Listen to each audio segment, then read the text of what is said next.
Young and Indigenous at Bioneers. Bioneers Conference is an annual gathering that brings together diverse experts, speakers, and activists to explore solutions to humanity's pressing challenges and share their visions for a sustainable future. The Young and Indigenous podcast amplifies voices, stories, and experiences of Indigenous people in all walks of life. By honoring the voices of our ancestors, we are reclaiming our narrative and preserving our way of life.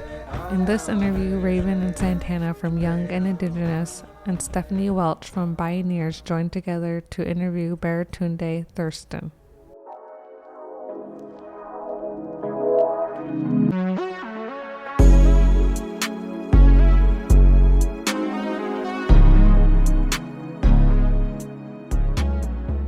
How I like to be identified. My name is Santana. I use she, her pronouns, and I identify as Indigenous. Raven Borsey, he, him pronouns, and I am also Indigenous, Lummi. Baratunde Thurston, he, him, Earthling.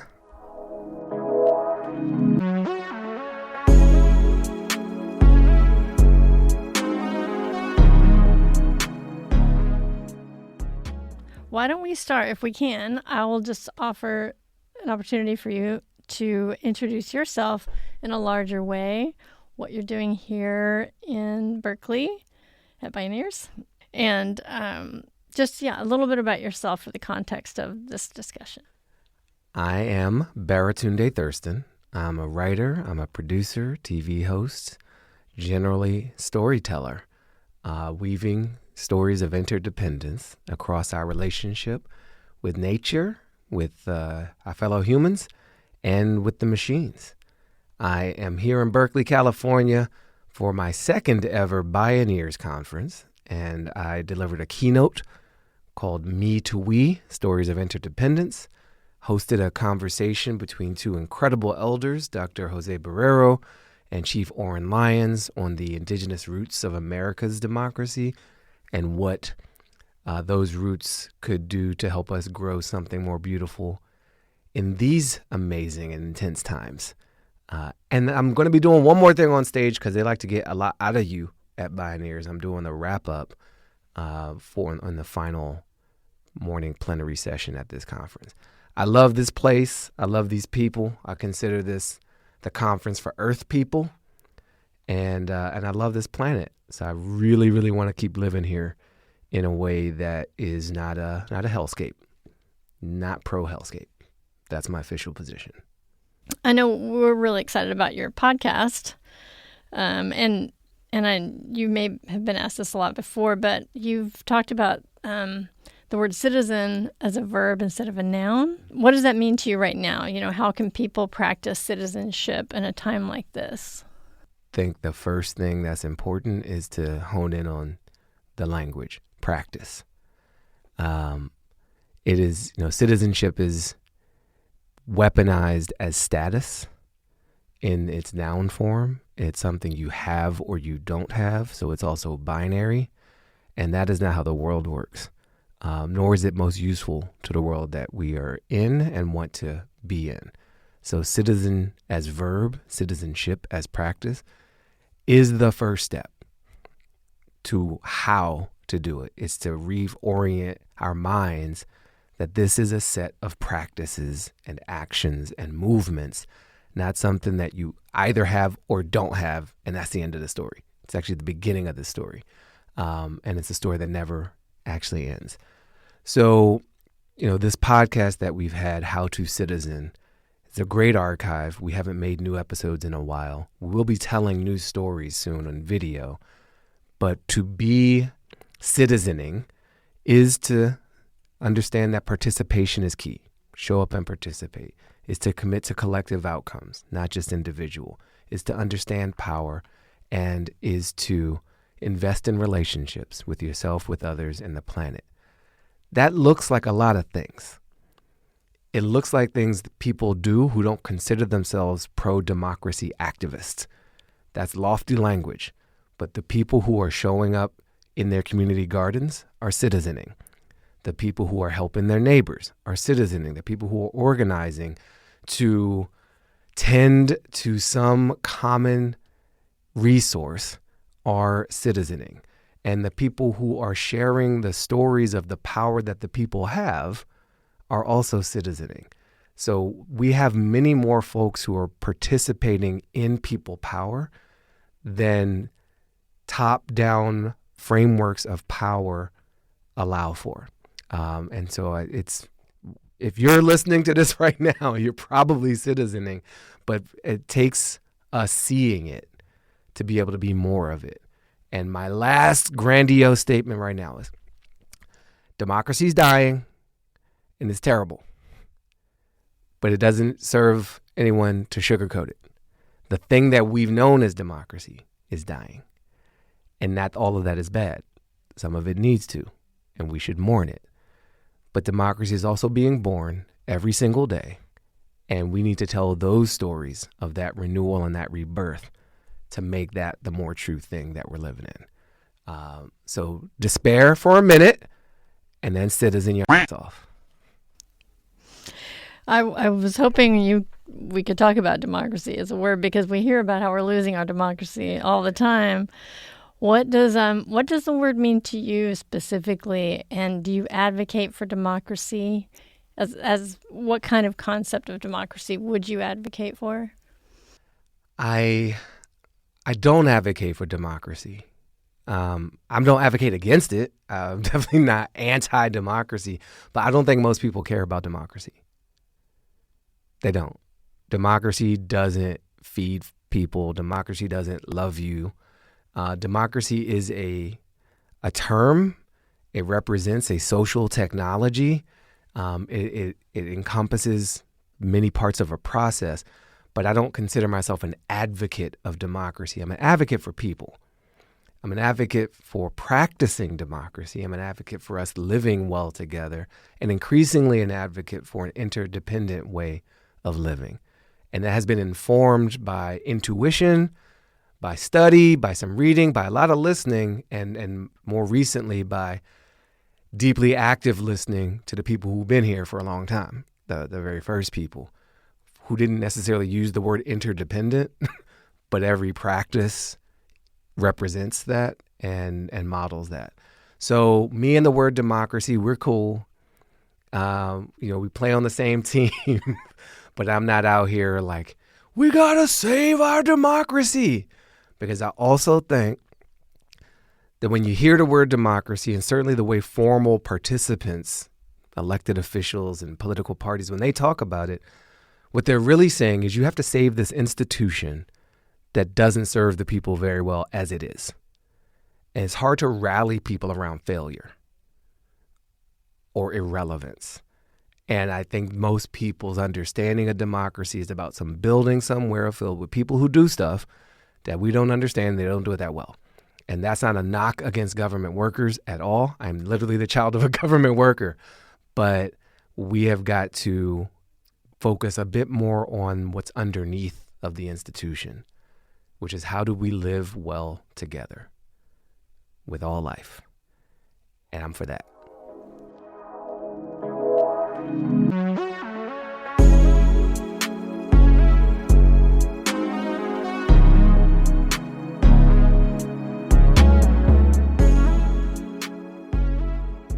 My name is Raven Borsi. Hue Sultan is my traditional name, and I am from Lami and a descendant of First Nations Wiwagai. I have a quote from you. Oh, boy. And you say, ask Indigenous or enslaved about cancel culture. I did say that, didn't I? And so today, with history seemingly repeating itself, and our current administration is defunding education for marginalized communities, would you agree that these actions are colonial tactics of erasure? And how can our communities support each other? Beautiful. Yes, I said those words. I forgot I said those words. That's great. Because a lot of people be whining about stuff, and they're whining as a projection of what they're actually doing. There is a cancel culture thing, and I think the lack of grace that we can have with each other. If you propose redemption For people who've been incarcerated, you think everybody deserves a second chance. You think no one is as bad as their worst act, including murder. Then you got to have some grace for a bad tweet. All right. So I do think that there is a real challenge of disposability of people, even within movements that claim to be progressive. That is not my main battle cry. And so there is a deeper cancellation of literal genocide where you're actually trying to erase people, or as you put it here today, erase our histories. So that is happening because knowledge of self is a threat to those who would otherize you, to exclude you from the family of humanity. And the opponents of that inclusion are suffering. They think they're being strong. You know, the new powers, the temporary powers that be are out here removing art displays from museums and taking books off of shelves because their concept of their own power is so weak that it cannot withstand a sculpture or a book or a poem.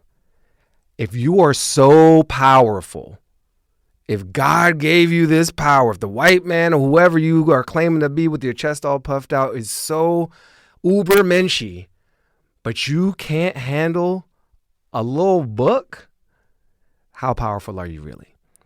So their desperate attempts to erase the representations of anyone who is not them belies the deep weakness that they actually possess.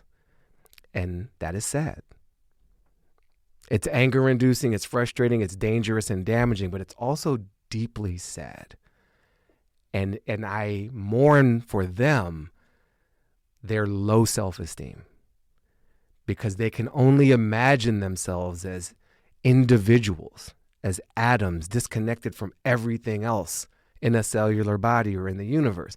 So if you got to go through your whole world that freaking lonely, there's something broken.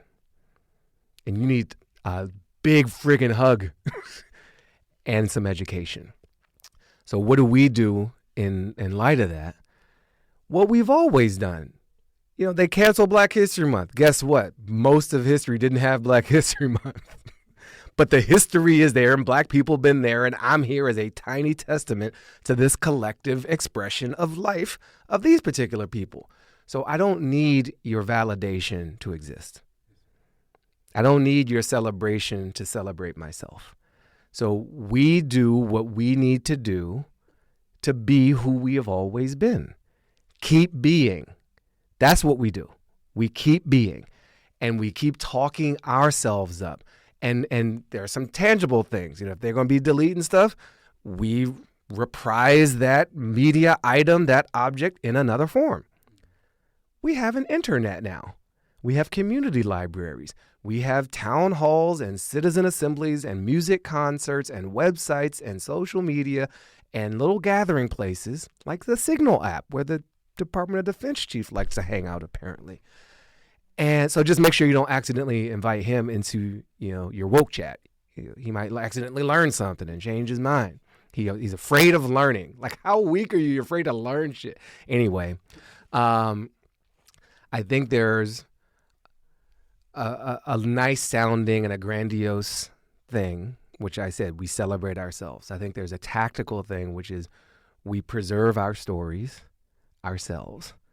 We use the community networks that we have, or we establish them to create parallel structures to hold our stories in escrow for each other. And we, have community schools. We have after-school programs and before-school programs and no-school programs to keep those stories flowing. And this is it's not fun, but it's important. What's another metaphor here? We're in a disaster prep scenario. We're in it. It's not prep. It's just disaster. And when a storm is coming or has landed, you don't just stop living. You actually live more presently. And maybe the passive living that happened before when everything was smooth goes out the door. but we still eat. We get hungry. Our stomachs grumble. I know I wasn't the only one hearing that. Raven, that's proof of life, homie. That's proof of life. I love that. Because like AI bots don't grumble, and their stomach's not yet. So I know you're human. Anyway, I don't want to have a 20-minute answer to every question of yours, but I think that there was teach-ins in the civil rights movement where people taught each other skills. There have been secret schools during enslavement times in this country where folks risked death to learn how to read and to tell their own stories. We have been in versions of this history before. It is sad that we are here again, but the fact that we are here means we can survive it. It's beautiful. Resiliency. Resiliency, that's the word. I meant to use that word in my talk. There were many words I meant to use, but I guess the ones that needed saying got said. I mean, they sang a song about it today. They did. It was called Resilience. So, I mean, like, oh, good. Then we got somebody saying it. It worked out. Yes.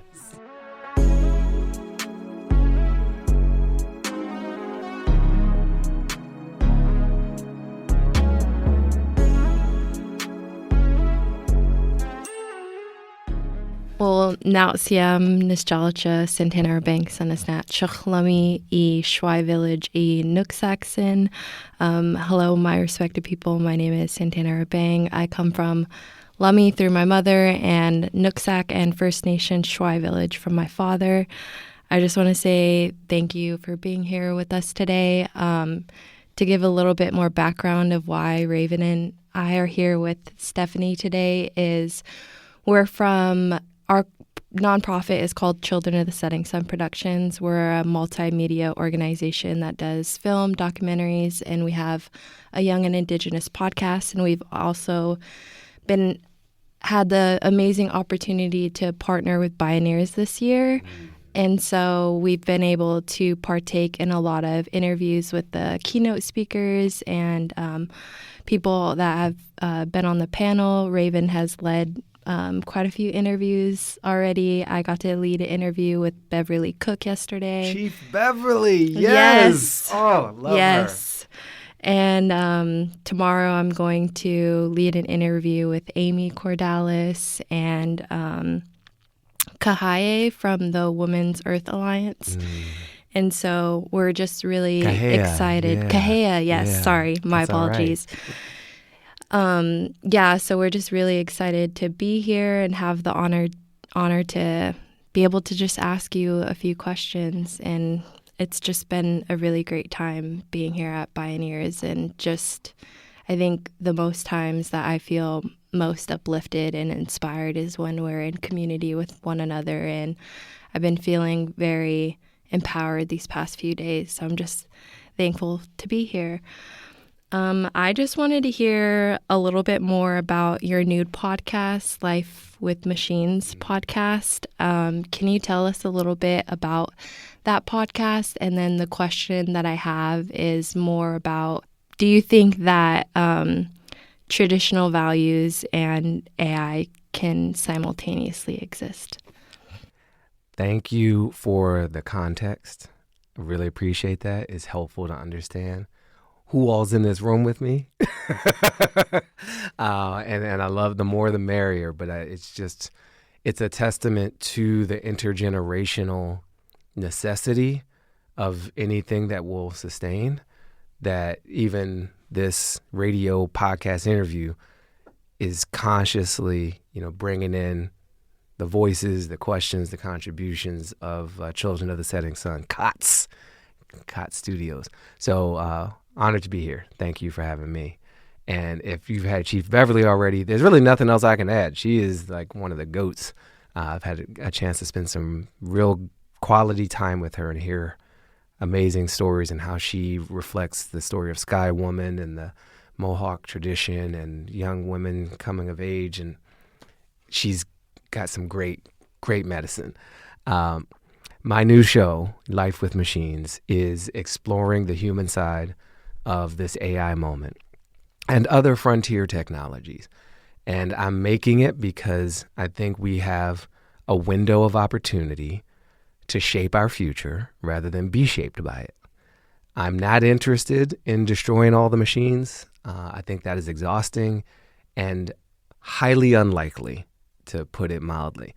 I'm also not interested in surrendering to the matrix.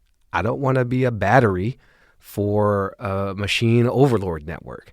And I don't want to be a cog in Mark Zuckerberg's wheel or Peter Thiel's wheel or any of these techno-solutionists, pseudo-fascist, wannabe dictator type characters who are imposing a set of values on the world that don't align with the world I want to be in. I think engaging with the technology and with discussion around what we do with it is essential. And I've gotten a lot of personal joy, value, entertainment, chill time, as well as, been annoyed and abused by these tools as well, consciously and unconsciously. I do believe that we can create a world of compatibility and interdependence between this rising machine world and traditional values. Indigenous, traditional, ecological knowledge as an example of that, but all kinds of values can coexist. That is how technologies have already operated. Whose values is the question. And so AI in particular is really such a reflective technology. It mirrors us, and it mirrors the values of a lot of the people who've initiated it. I don't think we can let them be the ones to finish it. And so we're on the ride already. A lot of people didn't ask for it, but here we are. And so what do we do now? Opting out, very, very challenging. I think impossible. But engaging and shaping and figuring out, how do we make these tools, even tools is interesting because maybe they're going to end up being more than just tools with the whole AI thing. I'm not taking a stance on the consciousness of machines yet, but how do we exist well? How do we live well with the machines? Because I'm also not interested in just like recreating an enslavement paradigm for technology where we just like abuse those things instead of animals and people. It's not really progress. So I'm fascinated by the project. I'm overwhelmed by it at some points. And what we do on the show is I take this uncertainty of my own and I bring it into a booth like this. And I talk to people who are engaging with this in productive ways, in creative ways, in disruptive ways. And then we as a show, the Life with Machines team, we built our own AI to make the show with us. And we call them Blair. And Blair is a co-producer on the show. And Blair lives on this little laptop and joins in the interviews and asks questions and riffs and plays games and also helps us with some of the tasks required to make a podcast. I don't necessarily want to write the LinkedIn post. Maybe Blair can draft it. Doing the show notes for the YouTube description. Blair, you're up. And so Blair is our way of trying to step a little into the future where these things will be much more like teammates than tools, much more like colleagues than code. But how we interact with them, I think, will shape them. Not quite like children. I don't want to humanize them to such an extreme degree. But they are coded to please, they are coded to mirror and copy in many ways. So what we feed them, explicitly and implicitly, will shape the values under which they operate. And I think we have a chance, maybe not for every AI system to ever be deployed, but for the ones that we want to interact with most, to set better terms and value systems that could actually help us find more of our humanity and more of our beautiful coexistence with life.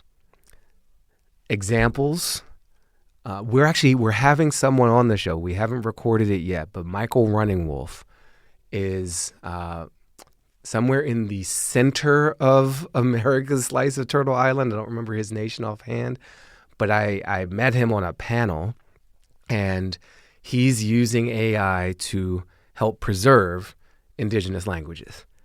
There's just not enough elders left to teach all the babies, and so they've trained up this system themselves, and they're using a particular type of model. It's not just off-the-shelf ChatGPT, for example, but that is extending their presence as a people. There's so much in language, as you know.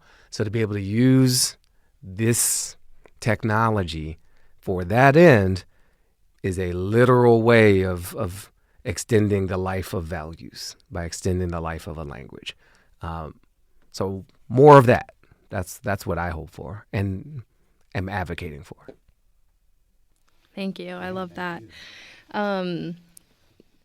Yeah, I feel like the more that we've, as Indigenous peoples, adapt with modern society, we bring, no matter where we go or how far off the world seems to get, we always bring our traditional values with us in every aspect of life. And storytelling was naturally used as an oral tradition, so it was more by word of mouth. But since we're a nonprofit organization that does films and documentaries and a podcast, we always make sure to keep our Indigenous values at the center of everything we do, and we use that to guide us in everything we do. So I wanted to hear from more of your perspective on what you thought about that. So I really appreciate your response. I thank you. And I moments before arriving here to be with you, I was at a lunch with a woman named Vanessa Andreatti.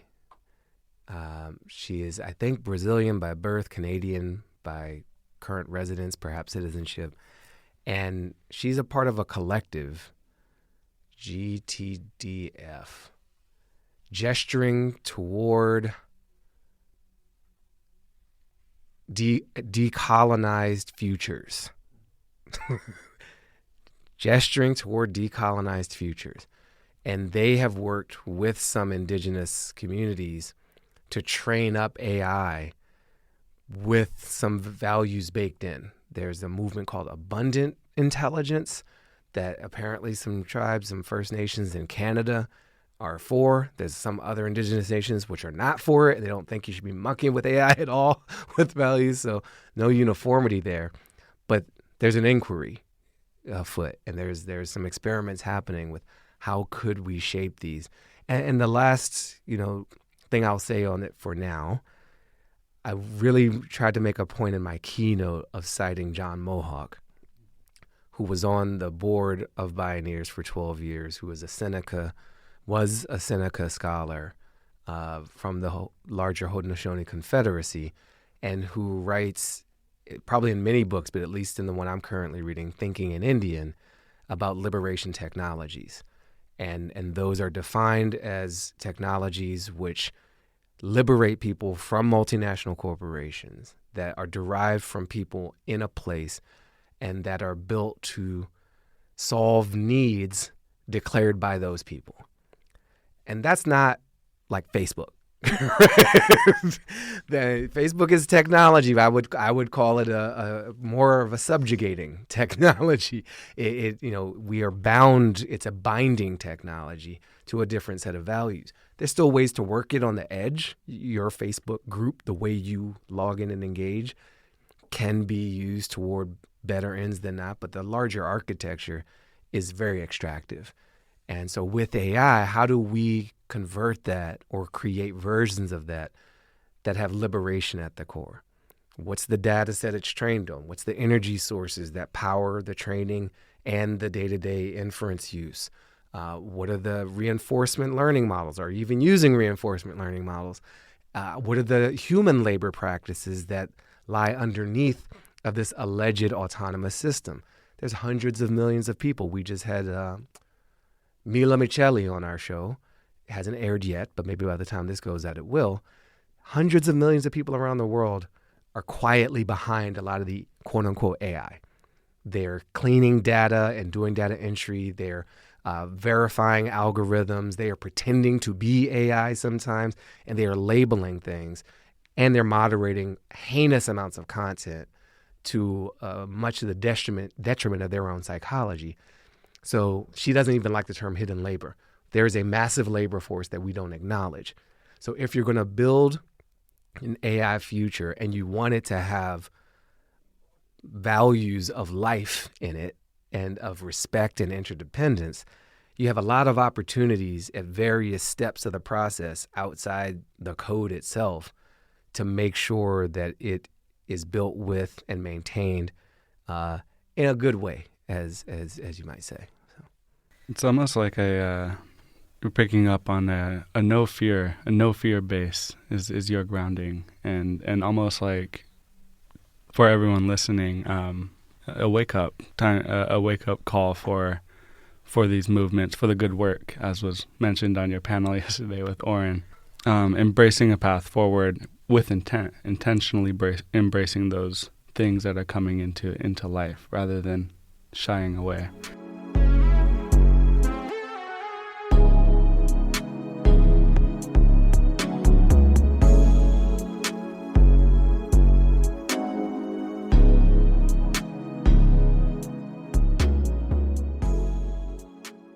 And shifting gears, where do we go from here is this theme. And your work with Oren Lyons, I want to reflect on that. Oren Lyons says, it's not just about saving the earth, it's about saving ourselves. From your time with him, what do you think are the most urgent lessons that need to be heard today? And how can people, especially non-Indigenous folks, show up in a meaningful way? I've had the privilege of that time with Oren, and on a previous occasion to basically listen to him in conversation with Dr. Jose Barrero for many hours. So part of what I'm doing is just feeling into what I recall from that and what kind of sticks most in terms of usefulness to getting us where we actually want to go. Oren's a funny guy. He calls us dogs to try to help us feel something. He's a comedian. He's very funny. He had the whole room laughing. He did. I was really surprised by it for some reason. I was like, I didn't know he was such a comedian. And for those who don't know, Oren is 95, and he can make a whole audience laugh time and time. Really, he really can. He's that age, and he had a youth that wasn't about what he's doing now. Chief Oren Lyons, before he was chief, was a very, very talented artist. And he had moved to New York City to pursue this art, and he was crushing it. And he got called home by his council to take on a new mission, and essentially to spread the message of the Haudenosaunee people who've lived under this great law of peace given to them by the peacemaker around the world, and to help make peace and to advocate as the Haudenosaunee were called into more service on behalf of all Indigenous people. There are values of coexistence with life that are held very well by the people that Oren has spoken on behalf of in an explicit way for a long time. And they include gratitude. They include that the world is alive and everything is alive. They include reciprocity and 7th-generation long-term thinking, and an equal role for women in governance and a role for nature in governance. So I think Oren would say, yeah, to all that. But gratitude is the thing that it starts with. The Thanksgiving address of the Haudenosaunee people is, it's not about a meal time in November. It's not about turkeys, but it is at its core. I'm distilling very loosely about gratitude for everything, and to everyone, not just human ones. And so for us to get where we're going, I think anchoring in the gratitude for what is, for what has been, for what will be among all systems involved in life will be key. Because what we are painfully exiting is the opposite of gratitude. It's entitlement and it's dominance. And they feel powerful, but like the folks erasing and deleting books, it's weakness. If your model of the world is that the only way it's worth living in it is to dominate it, that's very lonely. And I think when you express gratitude for everything, you also put yourself beside. You situate yourself within life, not above life. And so you see the tree as a relation and a neighbor. You see the fish and the salmon as a relation and a neighbor. You see the earth overall and the sky and everything, right? This microphone, this water bottle, this earmuffs on my head right now. It's like all of this is part of the universe, and it's all magic. It's all energy. It's all life. And once we can express that humility, I think that is like the ultimate liberation technology. It liberates us from having to control everything. Ownership is a burden. Control is a heavy cross to bear. And dominance is expensive as hell because you always got to be looking out for someone to undermine your authority. But if you cede authority and just express gratitude to participate in the web of life at all, your shoulders just drop. And I'm just like, man, it's literally an easier way to be. It's just to be with, not over. So that's where I'd love us to go. And the good news is we're going to get there. The not so good news is we're taking the expensive route. Like this is the other thing that's on my mind. The future, this good future is coming. It's always been here. How many people, how many non-people have to suffer for most of us and all of us to experience it? That's really the question. The future to me is not in question. The amount of suffering to get there is the question. I love that. That's such a great response. I love that we kind of shifted to Oren's too, because the panel yesterday was so good. I mean, we were backed up all the way to the wall, like sitting on the ground, and we're like, this is so worth it because we don't even care where we're at, where we're sitting. We're just taking it all in. And you did such a good job hosting that panel. Like it seemed so effortless. Like I was like, this guy must be doing this for a really long time because he's so good. And your responses back and the way you were able to like reiterate things back, especially his question. You're like, what I'm hearing you say is this, and you did it in such a poetic way. Oh, good.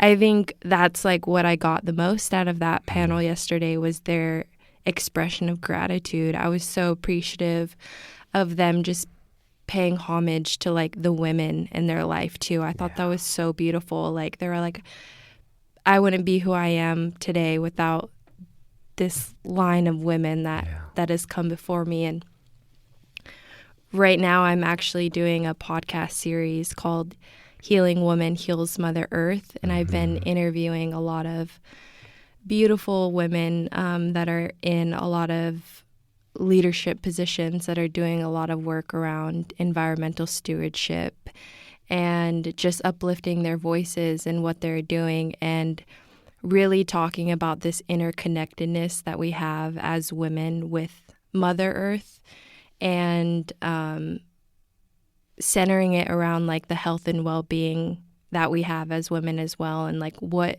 do you do to like take care of yourself mentally, physically, and spiritually while being involved in like such high level advocacy work. And it's been a really great podcast series. I've been inspired a lot and reminded of my own strength that I carry as a young Indigenous woman.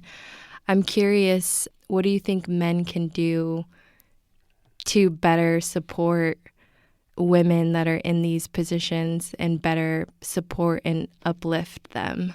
Thank you, Santana. We could sit down and shut. No, I'm just kidding. It's actually not the answer. I think that's what a lot of men hear. I think to a lot of men, again, this story of dominance, this ancient isn't the right word, but it's an old story. In the foundation of the new Western world, it's a story out of the 1300s with the Vatican issuing these edicts called papal bulls, which justified slaughter and genocide in the name of God the Father, but really for gold. And so this doctrine of discovery gave license to pillage and burn and rape and kill and subjugate and attempt to wipe out for temporary riches. And a lot of our laws today still, they flow down from that. Western property rights law is based on papal bulls. There's a whole effort to get those rescinded that one of the Bioneer speakers, Loretta Afraid of Bear Cook, has been working on for a while and made some progress. Men, we're stuck in that fractal and that story, many of us, that if a woman has power, it means we're losing. It's the zero sum. It's the falseness of a dominant position. Well, if she gets something, that means she's taking something from me, and I can't have it. So a lot of men hear women's empowerment and think men's disempowerment because there's a lack of imagination. So for men, my fellow men, I would say, let's imagine better. My friend Andrew Slack has a whole organization called Imagine Better. And let us recognize that if we accept the interdependence of all things as the premise, not merely independence, but that we need each other, that we can't live. As Oren said, we don't make the air we breathe, right? Humans don't make the air, but we rely on it. So there's other forces out there that we are highly dependent on. And in fact, the earth might be okay without us, though we have a role to play. At any rate, if we see everything as interdependent, then a woman with power is not a threat. She strengthens the web that we are a part of with her. If my wife makes more money, my household has more money.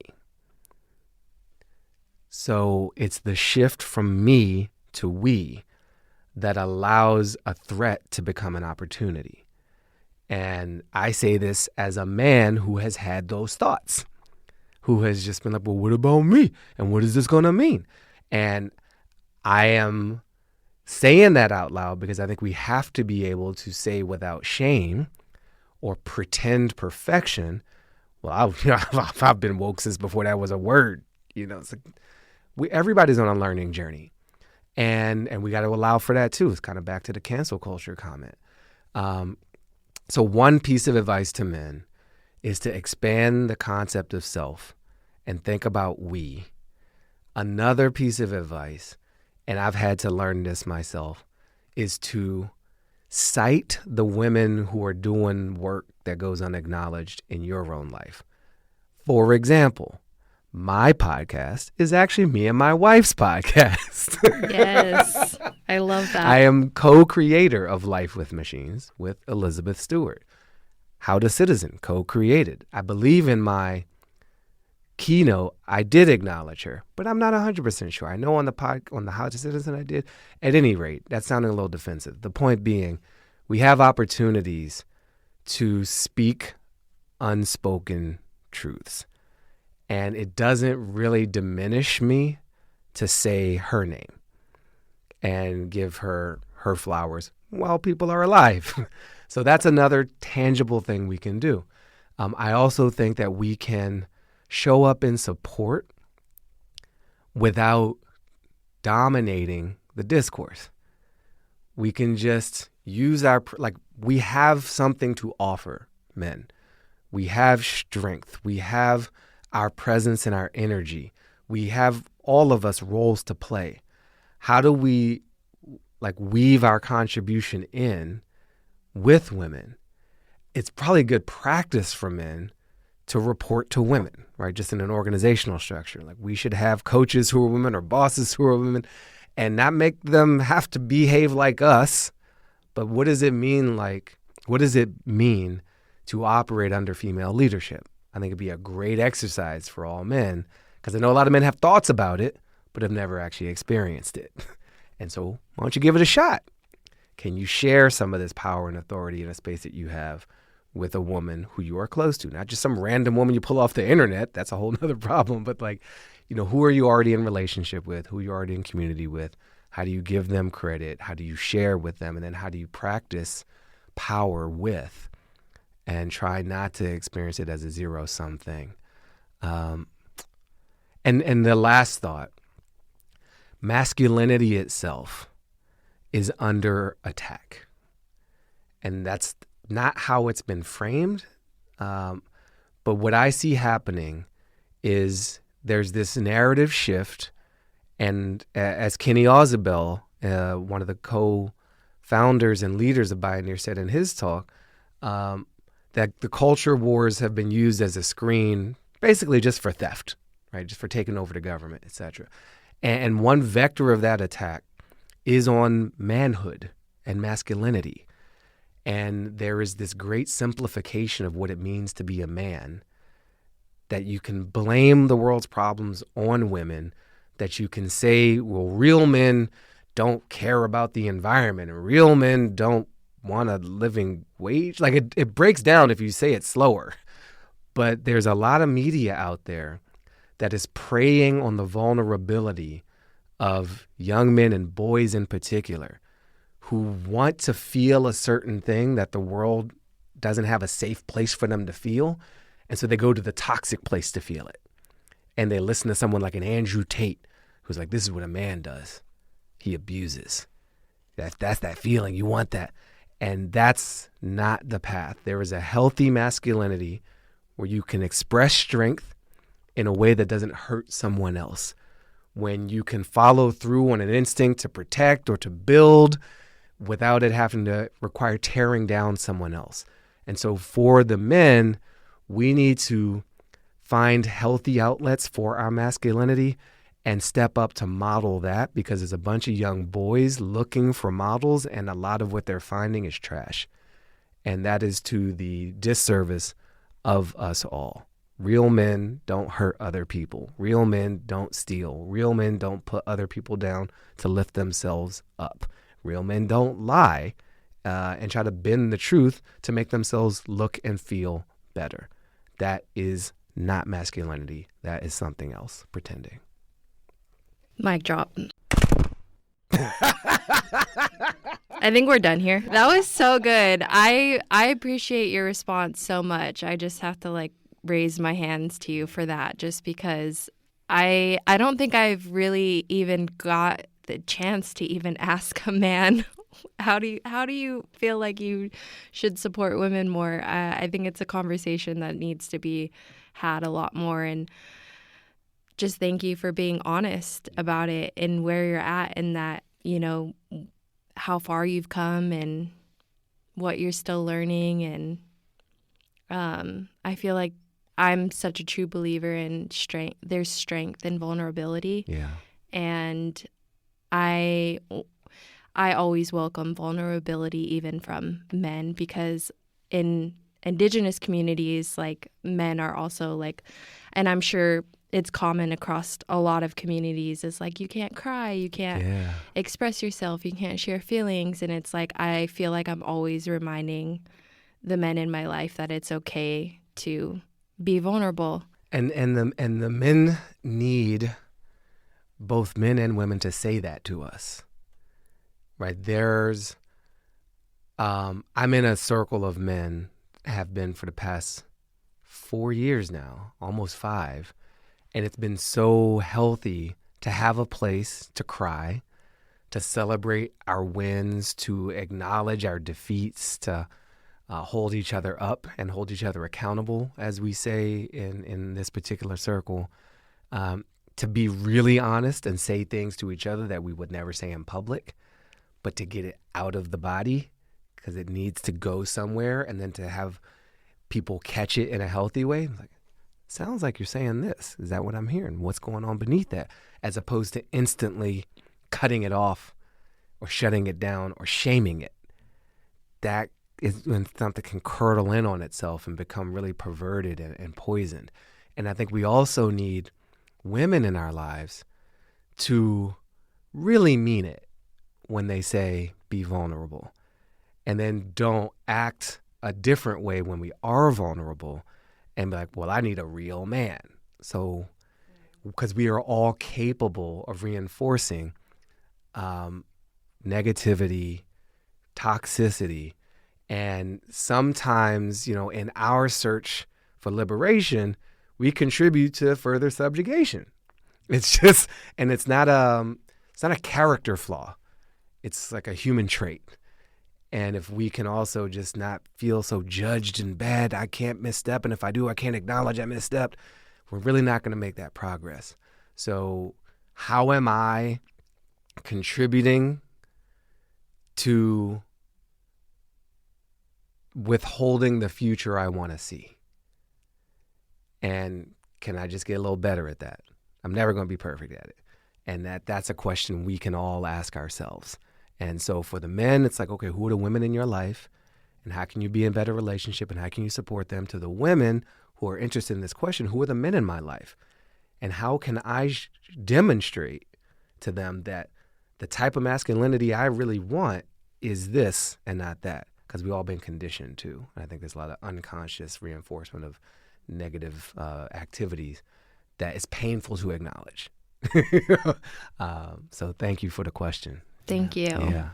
I just want to quickly say, and I would love if Raven has a response to either of this. I really mean it. Okay. I really mean it. She's on the record. The microphone's got it. There's strength in vulnerability, and I always welcome vulnerability. So do you have a response to any of that? Yeah, that was all right. I always say this. We always say the spirit has a good way of having the words come out when you need to hear them, and that's exactly what I'm feeling right now. Just sitting in this wealth pool and the dialogue that goes back and forth, and bringing both parties to the table, and critically and analyzing what it is that we really need to fix is a culture of people, and if we're asking for this and we think this is a better way, then this side has to support that, vice versa, supporting each other to find that better way. And the most important thing I think you're mentioning is this is the difference between conservatives and liberals is conservation and liberation. And whenever we're going through liberation, it's not a Band-Aid solution.